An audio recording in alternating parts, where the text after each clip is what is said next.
Bonjour, et si nous parlions aujourd'hui de votre terrible rapport à l'argent? Ah, l'argent, diabolisé par les religions, par les pouvoir lui-même, si l'on veut le voir par là. L'argent nécessaire à la vie de tous les jours, nécessaire au projet, argent matériel, au pouvoir spirituel parfois.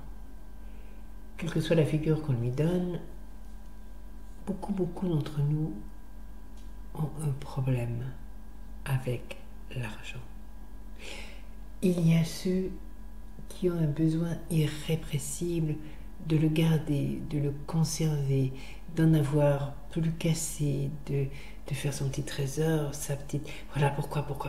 Il me faut de l'argent, sans argent je n'existe pas, j'ai besoin de cet argent pour me sentir exister, pour me conforter, pour avoir une épaisseur, pour avoir une vie. Sans argent, je ne suis rien. Qu'est-ce qui les motive? Et puis il y a ceux pour qui l'argent est quelque chose d'épouvantable sans qu'ils le sachent. Dès qu'ils en ont, ils le dépensent, ils le perdent, ils sont incapables de le gérer.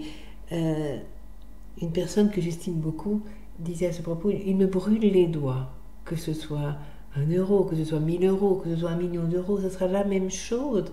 Je vois quelque chose, je l'achète, je fais un cadeau. Voilà, l'argent, je ne sais pas le garder. Pourquoi? Ce n'est pas forcément parce qu'on est inconscient, stupide, et qu'on ne sait pas compter. Non. C'est parce qu'on n'a pas le droit d'avoir ce confort que procure la juste somme d'argent qui nous est nécessaire. Et juste ne veut pas dire petite, minable, misérable, inférieure à nos besoins. Juste est une notion personnelle et que personne d'autre ne doit et ne peut juger. Ça veut dire qu'on ne se donne pas assez d'importance, qu'on ne s'aime pas, qu'on n'a pas appris à s'aimer, qu'on ne s'est pas senti assez aimé pour se donner cette importance suffisante et considérer qu'avoir de l'argent, c'est bien, qu'on n'a pas besoin de s'en débarrasser en le craquant, comme on dit, sur tout et sur n'importe quoi. Et puis qu'on n'a pas besoin non plus de faire des cadeaux. Pourquoi autant de cadeaux? Parce qu'on a besoin de donner pour dire je vous aime, mais ça veut dire aimez-moi, j'ai besoin qu'on m'aime. Je fais un cadeau, mais faire ce cadeau, c'est quémander. Je me ruine, je suis inconscient, j'invite, j'offre, je voudrais juste qu'on me fasse une petite place dans votre vie, si ce n'est dans votre cœur. Les deux facettes du terrible rapport à l'argent. Pourquoi est-ce que j'ai besoin de tout garder, d'être ce qu'on appelle radin? Radin avec moi, radin avec les autres. Il y a ceux qui se privent parce qu'ils sont tellement inquiets, tellement angoissés, ils ont tellement peur de manquer qu'il faut qu'ils en aient beaucoup. De quoi ont-ils peur manquer? De souffle, de vie. Ils ont peur d'être faibles, ils ont peur d'être fragiles, ils ont peur d'être sans rien, ils ont peur d'être vulnérables. On ne l'a pas appris à ces gens-là que leur valeur pouvait leur permettre de ne pas être vulnérables et qu'ils n'avaient pas besoin de ce matelas d'argent autour d'eux, sachant que le matelas, c'est le pouvoir de ne pas être faible, le pouvoir de ne pas être écrasé. Ils ne vivent pas, ils survivent. Ils comptent, ils recomptent, ce qui leur permet leur survie. Et puis il y a ceux qui sont radins, comme on dit, avec les autres, mais pas avec eux-mêmes. Ceux qui considèrent que pour autrui, on m'en demande beaucoup, je ne peux pas en faire beaucoup, je ne peux pas partager, j'en ai peu, mais qui ne peuvent s'empêcher de se faire plaisir. Bizarre. Pourquoi sont-ils égoïstes? Sont-ils monstrueux? Non. Ce sont toujours des enfants. Ils ont cette peur d'être fragiles. Ils ont besoin de se sentir rassurés parce qu'on ne pourra pas les atteindre, parce que cet argent les protège, parce qu'il ne sera pas défaillant peut-être à l'image qu'on attendait d'eux. S'ils sont dans une famille où justement l'argent avait déjà son importance, très certainement pour les mêmes raisons. Et en même temps, ils sont ces enfants qui ont tellement envie de se faire plaisir, de se faire ce cadeau, d'avoir des choses, de posséder des choses qui leur appartiennent, des choses palpables, des choses matérielles, bien sûr. Alors quand c'est l'extérieur, mon Dieu, il faut compter l'argent, il ne faut pas le dépenser. Mais quand ils en ont, le nombre de choses inutiles qu'ils peuvent s'offrir, et qui leur semblent très utiles d'ailleurs, toujours très matérielles, c'est incroyable, n'est-ce pas? L'enfant en nous, la valeur que nous avons appris parce qu'on nous l'a appris à nous donner. Cela va être la ligne conductrice de notre rapport à l'argent. Ceux à qui on a donné leur juste valeur, ceux à qui on a donné de l'amour, ceux à qui on a appris qu'ils existaient, qu'ils étaient importants, ceux-là apprendront à gérer l'argent. Ils en auront peu, ils en auront beaucoup. S'ils ont appris de leurs parents à le gérer intelligemment, ils arriveront à vivre avec peu, ils arriveront à vivre avec beaucoup, ils s'adapteront toujours. L'argent ne sera pas un problème pour eux. En gagner ne sera pas un problème. En dépenser non plus. Et vous verrez qu'ils développeront la capacité à en gagner. Parce qu'ils ne développeront pas cette énergie de leur repousser cet argent. Bien sûr, d'aucuns me diront, mais moi je rêve d'en avoir, mais je n'en ai jamais. Vous êtes en train de m'écouter? Creusez donc au fond de vous. Pourquoi? Vous êtes sûr, certain, que vous faites tout ce qu'il faut pour en avoir à le garder? Vous êtes sûr, certain, et vous ne vous laissez pas marcher sur les pieds en ne réclamant pas votre dû? Vous êtes sûr, certain, et vous ne dépensez pas en faisant des cadeaux et en vous oubliant? En creusant bien, on en trouve des choses qu'on ne se voyait pas faire et qui nuisent dans notre rapport à l'argent. Bon, en fait, pas du tout. Moi, je fais attention aux autres. Je ne fais que le juste cadeau. Vous n'allez pas m'écouter longtemps. Je vais vous déranger très vite. Pourquoi? Parce que vous ne voulez pas voir, par contre, ce qui vous ferait si mal. Vous n'êtes pas épanoui dans ce rapport à l'argent. Pas plus que vos semblables, qui n'en ont jamais. Mais pourquoi, diantre, ne peut-on pas être épanoui avec l'argent? Qu'est-ce qu'il est? Il n'est qu'une monnaie d'échange. Dans un monde où l'échange ne peut plus se faire matériellement, on n'a plus une cuisse de mammouth contre des peaux de bête. On n'a plus le produit de son champ contre le tissu pour faire sa robe. Nous vivons dans un monde dit moderne, dit évolué, où l'échange se fait par une valeur travail ou pas travail, où on peut toujours échanger, où on peut aussi apprendre à donner. Quand on donne une pièce à celui qui fait la manche dans la rue, je ne parle pas des professionnels de la manche, nous les connaissons tous, d'accord. Mais parfois on croise des gens, et vous savez comme moi, qui n'ont rien, qui sont là. Qui n'ont rien parce que cette société est cruelle et qu'elle ne partage justement pas l'argent, pas le surplus de l'argent. Lorsqu'on leur donne une pièce, on ne se prive pas de quelque chose. On fait circuler une énergie positive qui n'en viendra. N'en doutons pas. Ça fonctionne toujours comme ça. Lorsque nous accordons enfin, au bout de long ou court travail, au bout d'une recherche sur nous-mêmes, au bout d'une recherche avec quelqu'un, lorsque nous accordons enfin notre valeur, lorsque nous comprenons que nous avons la même valeur que tout le monde, ni plus, ni moins, que nous ne sommes pas considérés comme la dernière roue de la charrette et que si nous le sommes, c'est que celui en face de nous qui pense cela a un réel problème avec lui-même et qu'il a donc besoin de déconsidérer l'autre pour se sentir exister, mais que là, ce n'est pas notre problème, c'est le sien. Quand nous arrivons enfin à nous considérer comme l'égal de n'importe quel autre, nous trouvons normal que ce moyen d'échange qui permet de se nourrir, qui permet de s'habiller, qui permet de se déplacer, qui permet d'avoir le minimum nécessaire, nous l'ayons. Et si le minimum nécessaire pour nous, c'est un canapé hyper confortable plutôt qu'une simple banquette ou un coussin par terre, eh bien soit, nous l'avons. Nous avons tous notre notion du minimum. Certains ont besoin d'aller dormir dans un palace, d'autres se contentent d'une tente. Les deux ont peut-être le même solde à la banque au départ. Pour des raisons différentes ou les mêmes raisons, ils l'utilisent différemment. L'argent n'est rien d'autre que l'expression de l'importance que nous nous donnons et que nous donnons à l'autre.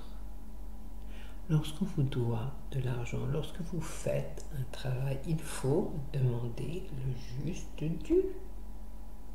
Il ne faut pas s'en sentir gêné. Il ne faut pas non plus, à contrario, aller considérer que celui qui vous demande de l'argent surestime sa valeur, vous prend vos sous, devrait vous donner. Pourquoi devrait-il donner et non pas échanger? Pourquoi? Vous n'avez pas assez d'importance pour qu'on échange avec vous. Vous avez besoin d'être reconnu au point qu'on vous donne. Là aussi, il y a un problème de rapport à l'argent. On dit toujours ceux qui ont le plus donnent le moins. C'est pas vrai. C'est sûr que ceux qui donnent beaucoup en ayant le plus finissent par avoir peu. Mais peut-être parce que, simplement, ceux qui ont beaucoup ne comprennent plus bien ou n'ont jamais compris ce que veut dire avoir peu. Ils ont l'impression de donner à l'autre ce qui est suffisant pour lui. Mais que savent-ils de ce qui est suffisant pour l'autre? Parce qu'ils semble pauvrement vêtu, parce qu'il a plus de moyens, on va lui donner moins qu'à celui qui est habillé d'or. Tiens. Ça fait des siècles que ça dure, ça. On a même coupé la tête de rois et de nobles pour ça. Vilaine méthode, mais qui exprimait un ressentiment profond vis-à-vis de ce lien à l'argent-là. On pourrait parler pendant des heures de ce lien à l'argent. Cessons de le diaboliser, cessons de le mépriser, voyons-le pour ce qu'il est. C'est le billet de train, le ticket de métro ou de transport en commun qui nous permet de faire une chose, d'aller d'un point à un autre. C'est tout. Ce n'est rien d'autre. Si nous n'avons pas dans la main, mais qu'on doit mettre dans notre main ce billet nécessaire, qu'il soit mis. Si nous devons le donner à l'autre, que cela soit fait. Si nous avons envie d'offrir à l'autre le voyage, faisons-le, à la condition sine qua non que nous ayons les moyens de le faire. Sinon, nous pouvons toujours l'accompagner à pied. C'est-à-dire l'accompagner par notre affection, par notre amitié, par notre sourire, par notre cœur, mais pas avec l'argent que nous ne possédons pas et que donc nous ne lui devons pas. Nous n'avons pas à lui faire ce cadeau que nous ne pouvons pas faire. La première personne à qui nous devons faire un cadeau, c'est nous. Se donner sa valeur, c'est se soigner. C'est soigner son être, son corps, sa personne, son âme. C'est se faire du bien, spirituellement autant que matériellement. Alors votre rapport à l'argent, au lieu d'ouvrir votre portefeuille et de tout dépenser parce que vous n'avez pas le droit de toute façon d'avoir d'argent, c'est pas la peine, vous n'existez pas, vous n'avez pas le droit d'avoir une consistance, vous n'avez pas le droit d'avoir une valeur, vous n'avez pas le droit d'être bien, il faut que vous soyez tout le temps dans les soucis financiers et si vous gagnez de l'argent, vous allez perdre d'une manière ou d'une autre le dépenser. Stop. Enlevez ce je n'ai pas le droit.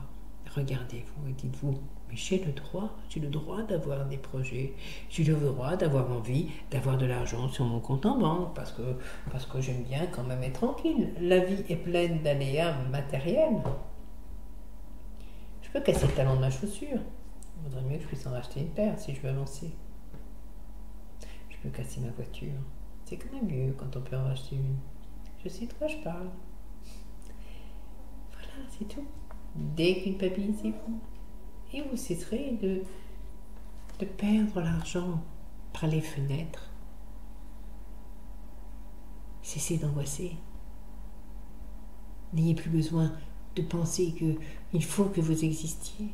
Dites-vous que vous existez et que votre valeur est là, est réelle.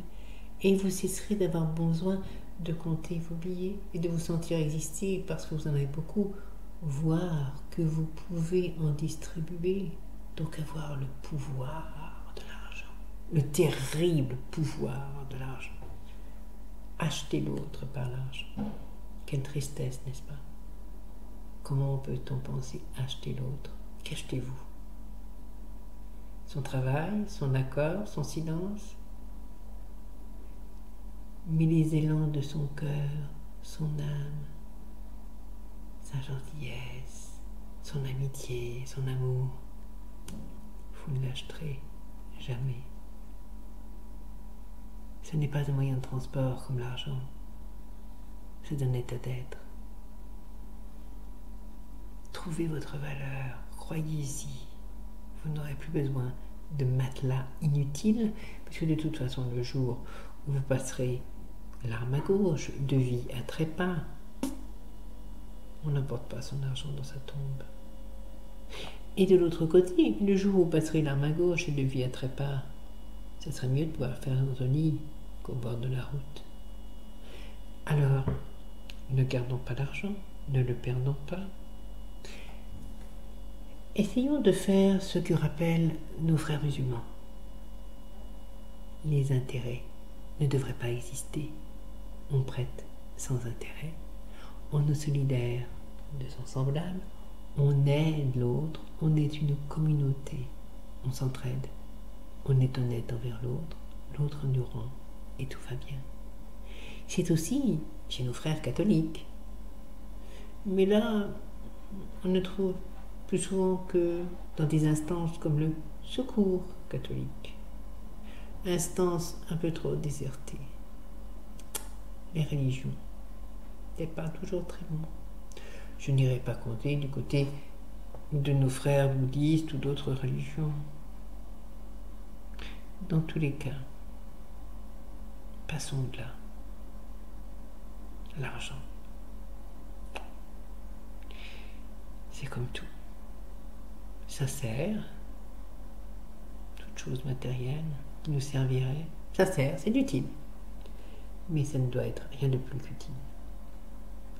Ni méprisable, ni méprisé. Trouvez votre valeur et vous trouverez la valeur de votre argent. Et vous n'aurez plus besoin de m'écouter. Si vous avez besoin de chercher en vous, pourquoi? Parce que vous le sentez un peu, mais que c'est difficile.